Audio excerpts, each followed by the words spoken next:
ಈಗ ಸುದ್ದಿಗಳ ವಿವರ. ರಂಗು ರಂಗಿನ ಹೋಳಿ ಹಬ್ಬವನ್ನು ಕುಮಟಾ ತಾಲೂಕಿನಾದ್ಯಂತ ಸಡಗರ ಸಂಭ್ರಮದಿಂದ ಬುಧವಾರ ಆಚರಿಸಲಾಯಿತು. ಬಣ್ಣಗಳ ಹಬ್ಬ ಹೋಳಿ ಬಂತೆಂದರೆ ಯುವಕರಿಗೆ ಎಲ್ಲಿಲ್ಲದ ಉತ್ಸಾಹ. ವಿವಿಧ ಬಣ್ಣಗಳನ್ನು ಹಿಡಿದುಕೊಂಡು ಒಬ್ಬರಿಂದ ಇನ್ನೊಬ್ಬರಿಗೆ ಎರಚಿ ಖುಷಿ ಪಡುತ್ತಾರೆ. ಬಣ್ಣದೋಕುಳಿ ಆಡಲು ಸ್ನೇಹಿತರೆಲ್ಲ ಸೇರಿಕೊಂಡು ಬಣ್ಣಗಳಲ್ಲಿ ಮಿಂದೇಳುತ್ತಾರೆ. ಇವರ ಬಣ್ಣದೋಕುಳಿಗೆ ಸಾಕು ಪ್ರಾಣಿಗಳೆಲ್ಲ ವಿವಿಧ ಬಣ್ಣಗಳಲ್ಲಿ ಕಂಗೊಳಿಸುತ್ತವೆ. ಕುಮಟಾ ಪಟ್ಟಣದ ರಸ್ತೆ, ಬೀದಿ, ಗಲ್ಲಿಗಳಲ್ಲಿ ಬಣ್ಣವನ್ನು ಹಿಡಿದ ಯುವಕರ ಗುಂಪು ತಮಗೆ ಎದುರಾಗುವವರಿಗೆ ಬಣ್ಣ ಹಚ್ಚಿ ಖುಷಿಪಟ್ಟರು. ಹಳೆ ಹೆರವಟ್ಟದಲ್ಲೂ ಯುವಕರ ತಂಡ ಬಣ್ಣದೋಕುಳಿ ಆಡಿ ಸಂಭ್ರಮಿಸಿತು. ಇನ್ನು ಬಗ್ಗೋಣದ ಸಾಧನಾ ಯುವಕ ಸಂಘ ಮತ್ತು ಊರ ನಾಗರಿಕರು ಹೋಳಿ ಆಟವಾಡಿ ಖುಷಿಪಟ್ಟರು.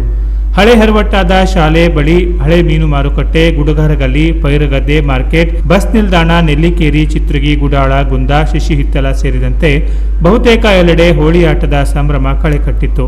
ವಿವಿಧ ಬೀದಿಗಳಲ್ಲಿ ಬಣ್ಣಗಳನ್ನು ಹಿಡಿದು ನಿಲ್ಲುವ ಯುವಕರು ವಾಹನಗಳನ್ನು ನಿಲ್ಲಿಸಿ ಸವಾರದಿಂದ ಹಬ್ಬಗಾಣಿಕೆಯನ್ನು ಪಡೆಯುತ್ತಿರುವುದು ಕಂಡುಬಂತು. ಅಲ್ಲದೆ ಹೆಡ್ ಬಂದರಿನ ಕಡಲ ತೀರದಲ್ಲೂ ಅನೇಕರು ಬಣ್ಣದೋಕುಳಿಯಾಡಿ ಸಮುದ್ರದಲ್ಲಿ ಸ್ನಾನ ಮಾಡಿದರು. ವಿವಿಧ ವೇಷಧಾರಿಗಳು ಮನೆ ಮನೆಗೆ ತೆರಳಿ ಧೂಮ್ ಸೌಲೆ ಎಂದು ಹೇಳುವ ಮೂಲಕ ಹಬ್ಬಗಾಣಿಕೆ ಪಡೆದರು. ಈ ಯುವಕರ ಜೊತೆಗೆ ಪುಟಾಣಿ ಮಕ್ಕಳು, ಕೆಲ ಯುವತಿಯರು, ಮಹಿಳೆಯರು, ಹಿರಿಯ ನಾಗರಿಕರು ಕೂಡ ನಾವು ಯಾರಿಗಿಂತ ಕಮ್ಮಿ ಇಲ್ಲ ಎಂದು ತೋರಿಸಲು ಬಣ್ಣದೋಕುಳಿ ಆಡುವ ಮೂಲಕ ಖುಷಿಪಟ್ಟರು.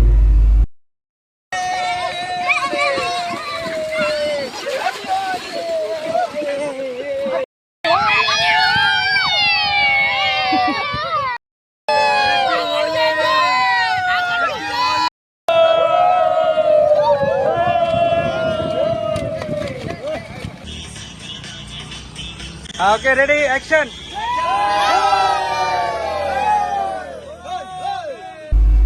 Canara plus news, Kumta.